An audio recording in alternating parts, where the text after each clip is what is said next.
comme celle que nous venons d'achever, il était important que nous réfléchissions en profondeur avant de nous présenter devant vous.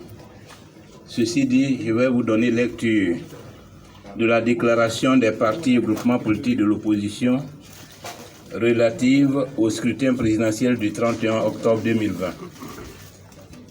Les partis et groupements politiques de l'opposition ivoirienne ont assisté le 31 octobre 2020 à un simulacre d'élection en violation flagrante de la Constitution, du Code électoral et de la loi portant composition de la Commission électorale, avec la participation de M. Alassane Ouattara, dont la candidature est anticonstitutionnelle et illégale. Cette élection a été organisée par la Commission électorale indépendante actuelle, organe jugé non équilibré par la Cour africaine des droits de l'homme et des peuples.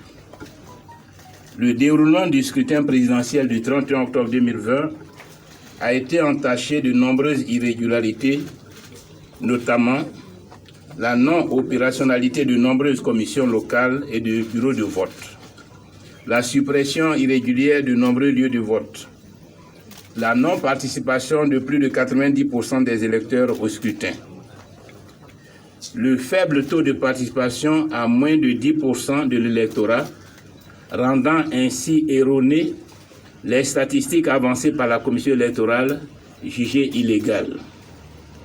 Les morts d'hommes, au moins une trentaine de personnes, soit au total près de 110 morts depuis l'annonce de la candidature anticonstitutionnelle et illégale du président sortant Alassane Ouattara. Au regard de tout ce qui précède, les partis et groupements politiques de l'opposition 1. Félicite les Ivoiriens et les Ivoiriennes, particulièrement les militants de l'opposition, pour avoir respecté le mot d'ordre des désobéissances civiles. 2. S'incline devant la mémoire de tous les morts. 3. Présente leurs condoléances aux familles éplorées. 4. Exprime leur compassion aux blessés et leur solidarité à tous les détenus. 5. Dénonce le simulacre d'élection présidentielle organisé le 31 octobre 2020 dans un climat d'insécurité généralisée. 6. Condamne toutes les destructions de biens, les tueries et blessures perpétrées par les miliciens du RHDP unifié sur les manifestants aux mains nues. 7. Dénonce également toutes les actions extrajudiciaires caractérisées par les enlèvements des militants et personnalités politiques de l'opposition. 8. Ne reconnaissent pas l'élection présidentielle du 31 octobre 2020. 9. Constate la fin du mandat du président Alassane Ouattara depuis le 31 octobre 2020 et invite la communauté internationale à en prendre acte.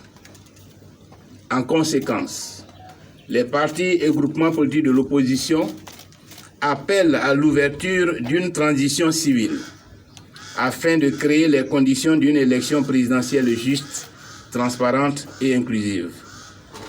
Les partis et groupements politiques de l'opposition appellent dès cet instant à la mobilisation générale, les Ivoiriens et les Ivoiriennes et particulièrement toutes les forces vives de la nation, les démocrates épris de justice et de paix, pour faire barrage à la dictature et à la fermeture du président sortant Alassane Ouattara. Fait à Abidjan le 1er novembre 2020, les partis et groupements politiques de l'opposition. Je vous remercie.